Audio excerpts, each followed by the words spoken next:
Under Section 107 of the Copyright Act of 1976, allowance is made for fair use for purposes such as criticism, comment, news reporting, teaching, scholarship, and research. Fair use is a use permitted by copyright statute that might otherwise be infringing. Nonprofit, educational, or personal use tips the balance in favor of fair use. In other words, piss off! Hello, I'm LJ, and this is Movie Mashup. You know, through my love of Death Note, whether it be the manga, anime, or movies, I found one thing consistent with all of them. L is fucking awesome. So, what happens when you make an entire film based around the character? You get L Change the World. The third film in the Death Note film franchise, L Change the World advertises itself with the tagline, "Witness the last 23 days of L." So you'd figure that it would have a heavy focus on L coming to terms with his inevitable death. And you would be right. Sort of. There are occasional bits where it focuses on that element, but most of the time it focuses on bioterrorism. In a Death Note movie. Oh dear. Our movie opens with a flashback that takes place sometime before L, played by Kenichi Matsuyama and dubbed over by Alessandro Giuliani, began his work on the Kira case in the first Death Note movie. He's working on a case with Naomi Misura and Rei Uematsu, and it goes off without a hitch. He then tells Watari that he will be going to Japan to solve the Kira case, but has a feeling he may not return. Is there any real point to this scene? I have no idea. One opening credit sequence later, we cut to Taiwan. Okay. We see a group of people dressed up as those minions from Despicable Me checking out the results of a test where they implanted a virus into the area. They then bomb the village, but not before two people make it out. F, who is a part of the same group as L and Watari, and a mysterious boy who is not affected by the virus. By the way, F is dubbed over by Richard Ian Cox, who you may recognize as Iron Reaper Soul Stealer! Glorious. F decides he needs to abandon the boy and sacrifice his own life for him to make it out of there, so he lets the boy out and gives him a number to call Watari, along with a pendant. The scene goes on for a total of 10 minutes, by the way, and at a certain point, I completely forgot the film had any relation to L or Death Note in general. This leads to a big problem I have in the film, but we'll get to that later. We then cut back to L and Watari, continuing their investigation of the Kira case. L is convinced without a doubt that Light Yagami is Kira, but he realizes that Light will try to kill him with the Death Note. In order to avoid his trap and cause this plan to lead to Light's downfall, L writes his own name in the Death Note. This will ensure that Light can't kill him with another Death Note, but it only gives L 23 more days to live. I admit that this scene is actually very well done. You can see the gears in L's head turning as he realizes that sacrificing his own life is the only way to stop Light once and for all. Also, it makes me kind of pity him knowing that he only sees himself as a pawn in an overall bigger picture. After this scene, we cut to another fucking subplot. Oh boy. In this subplot, we meet a young girl named Maki and her father, Dr. Nikaido, a well-known scientist who is trying to work on a cure to the virus we saw in the scene earlier. He is assisted by Dr. Kujo, who we later learn is part of the same group as L, F, and Watari. Much like the scene in Taiwan, this goes on for way too long, and once again, I forgot this movie had any relation to L. Meanwhile, Watari dies after Rem writes his name in the Death Note during the events of the last name, and after the Kira case is finally solved, L decides to get rid of both Death Notes. Whoa, hold on. Burning that thing won't change a thing, you know. I know that. I have 20 days left. You'll regret it.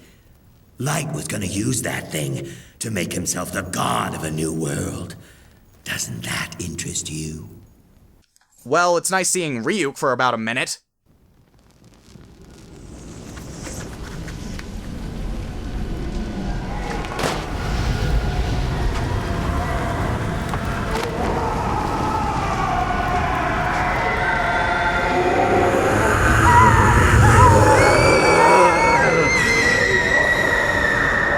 Is the Death Note screaming? Does that mean the damn thing is sentient? Can it also talk? Come on, Al. Use me to kill people. You only have 20 days left. You might as well have some fun. You fucker!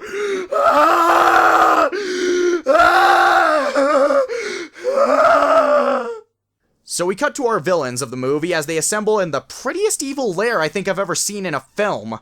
So one of the villains, who has part of his face fucked up so you know he's evil, gets scolded by his boss because he's only going through with their big evil plan for the sake of getting money. Evil Scar Guy takes it fairly well. Aw man, you made him spit out his Kool-Aid! We then cut back to El, who is using the last days of his life to solve a few more mysteries around the world. In the middle of it, he gets a call from the mysterious boy from earlier and realizes he's of some importance. He manages to get him flown to Japan as they conduct some blood tests on him for the possible virus. Once they find out he's healthy, El has to suffer a fate that no one should have to go through. Babysitting! This is my first time babysitting. So far, it's not going too well. He manages to get the boy to give him the pendant that was given to him by F, which turns out to be carrying an SD card with a message from him. F says the boy's entire village was infected by the virus, but somehow the boy himself wasn't, leading him to believe that the boy is the key to finding the cure. We cut back to the laboratory where the bioterrorists break in, killing any security guards and scientists they see in the process. Oh no! You stabbed him in the arm and he died somehow!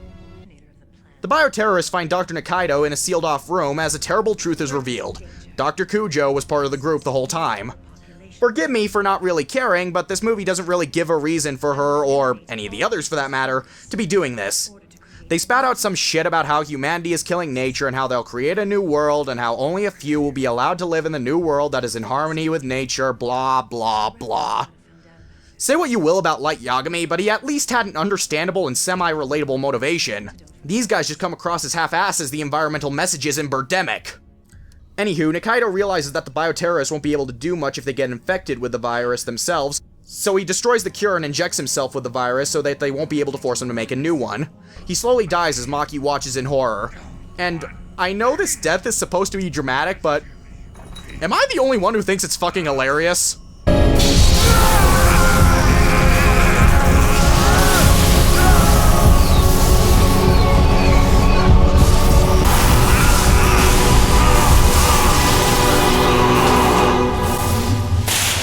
Well, he's dead. Sweet Jesus! How long can you keep this up? So he finally dies, and Maki takes a cab to a specified address that her dad gave her before he died. This leads her to L as he tries to find out what's going on while simultaneously trying to comfort Maki in her despair. See, to me, this is the strongest aspect of L Change the World. L has to be there for someone who just lost their own father. This, and many parts of the film, show L trying to connect with another individual, which we hadn't really seen up to this point. When it comes to social awkwardness, L is as socially off as they come. He's as introverted as someone can be. So seeing him trying to relate to another individual has a lot of charm to it. Yeah, he doesn't do it well, but his intentions are what shine. But you remember that big problem I mentioned earlier? Well, I think this is a good time to bring it up. The stuff between L and the kids is great. The stuff with the bioterrorists is bloody stupid. And what feels very off-putting to me is that they feel very disconnected. The stuff with L feels like something out of a Death Note movie, while everything else feels as far away from a Death Note movie as something can be. The problem is, the stuff that doesn't have much to do with L is actually the main plot of the movie. To me, L Change the World feels like it was meant to be a different movie entirely, with nothing to do with L or Death Note in general. But they added it all in because I guess they saw the Death Note film's box office results and realized they'd get more money. Obviously, I have no idea if that's really the case, but if it was, it really wouldn't surprise me. But back to the plot. Kujo and the bioterrorists infiltrate L's headquarters as Maki confronts her for killing her father. She injects herself with the virus so that now they won't be able to have a sample of it, but it doesn't seem to show any immediate signs of infection. L comes in to get her as the bioterrorists just stand there. Truly, these are some of the most intelligent villains to grace the world of cinema! Elle and the kids escape through a secret passage and run into an FBI agent who somehow got into said secret passage in a way that's a mystery even to the people who wrote this film, and the group escapes using Elle's mobile headquarters, which turns out to be a crepe truck. Kind of ridiculous, but then you realize that this is Elle we're talking about. Elle has the FBI agent drop the rest of the group off at a location where... Wait a minute.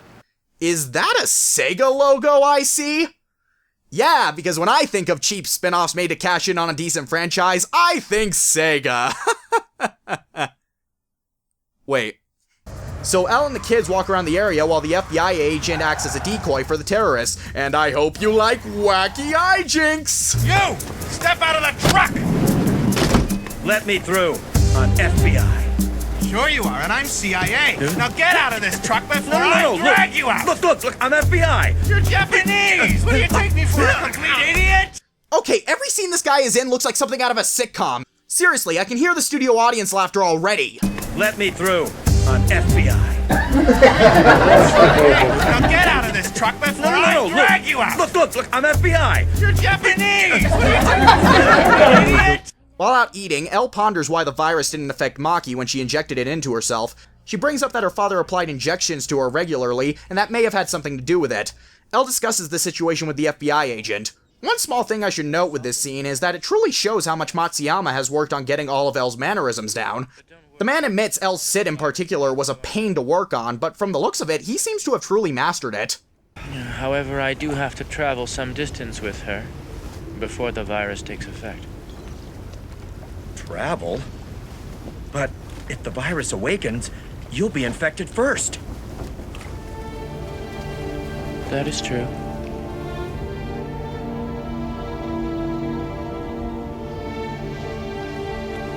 Might not be as peaceful as I'd hoped for after all. This is also one of the few scenes where Elle is faced with his own mortality.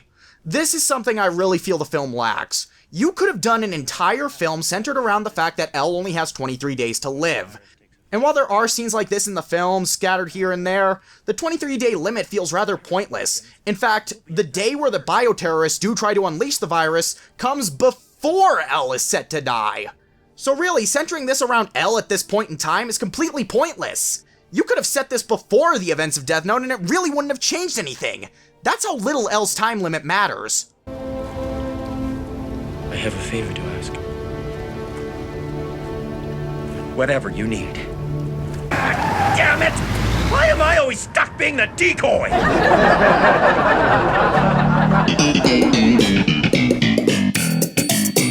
Elle and the kids take a bus to their location as okay, is Elle supposed to be doing that, or is Matsuyama just fucking around at this point?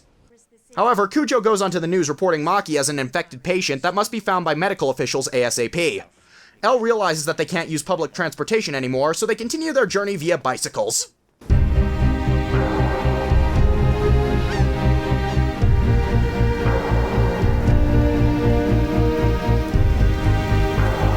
Okay, what the hell is this? I wouldn't harp on the scene of them riding bikes so much if there wasn't such epic music behind it. Imagine if they advertised this in the trailers. Elle changed the world. Watch as everyone's favorite character from Death Note rides a bike leisurely, but epically.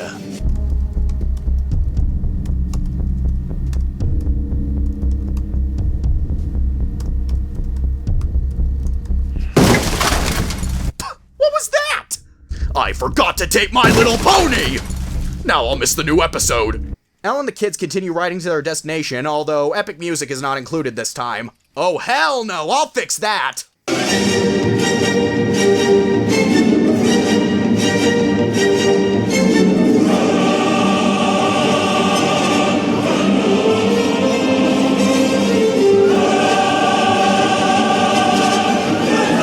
The group makes it to a doctor who they believe can make a new cure for the disease. Thanks to both Maki and the still nameless boy, they find out that the virus spreading has something to do with blood sugar, and that the injections Maki's father gave her had something to do with keeping her blood sugar low.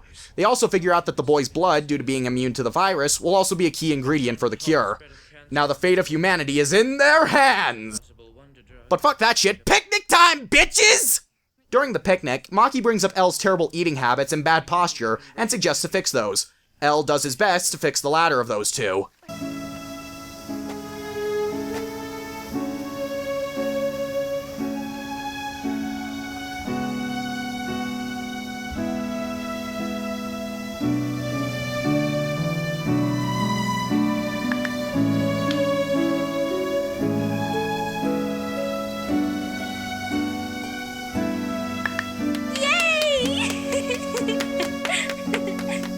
This scene is pretty humorous on its own, but you know what would make it better? Epic music.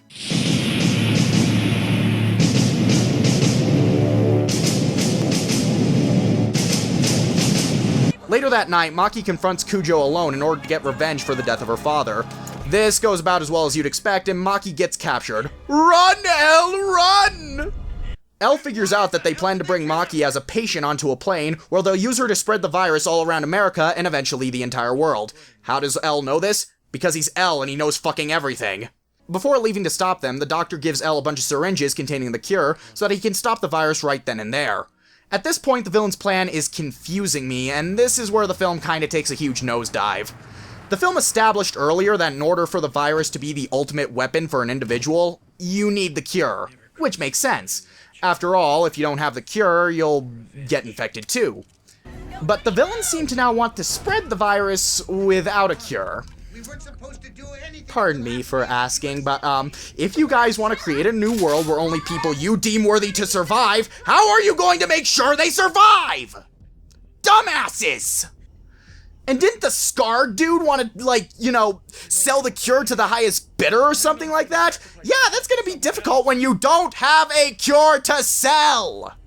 Stupid! You're so stupid! Chaos breaks out on the plane as the virus infects and kills many people, including the pilots and the bioterrorist they had who was in charge of continuing the flight. Great job, dumbasses! Your plan is working perfectly. Elle gets into the plane and has a confrontation with Cujo, who seems to still think the plan will work. Lady, did you not see your acting pilot was infected? Even if he gets it off the ground, he won't live for much longer. And then the plane is gonna plummet into the ocean. The only people you'll kill are those on the plane!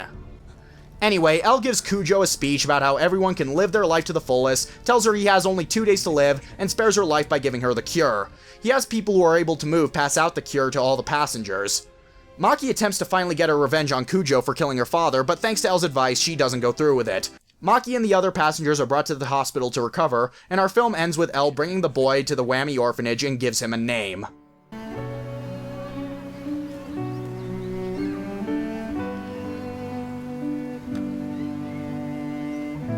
Near is a good name.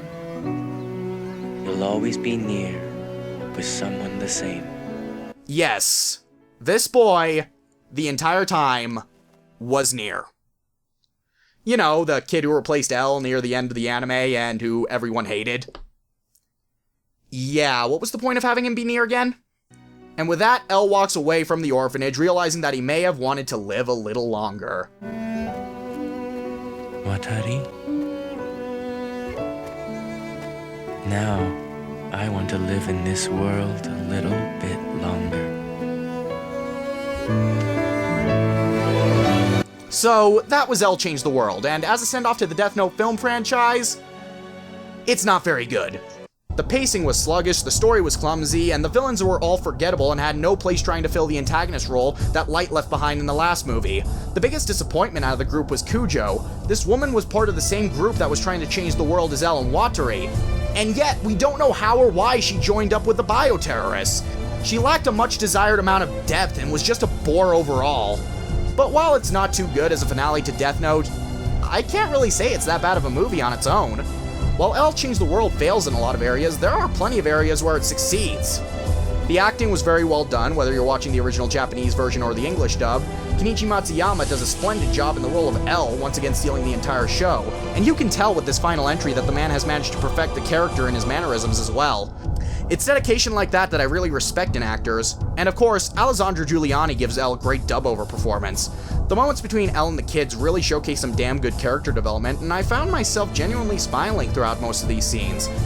And while this alone doesn't make up for all the awful scenes with the villains, I think the last 30 minutes do. The climax on the plane is amazingly done, and the suspense is incredible. And there was a lot of emotional weight throughout all of it. Sure, I thought the villains went full-on stupid at this point, but I genuinely wanted to see both Maki and Elle get through this alive, even though Elle would die in a couple days regardless. Plus, the final moments of the film are very touching. So in the end, while Elle Change the World isn't very good, it has a lot of good to be found. If you like the first two films, I'd say at least give this one a try. If you didn't, this won't change your mind in the slightest. I'm LG of Movie Mashup, signing off.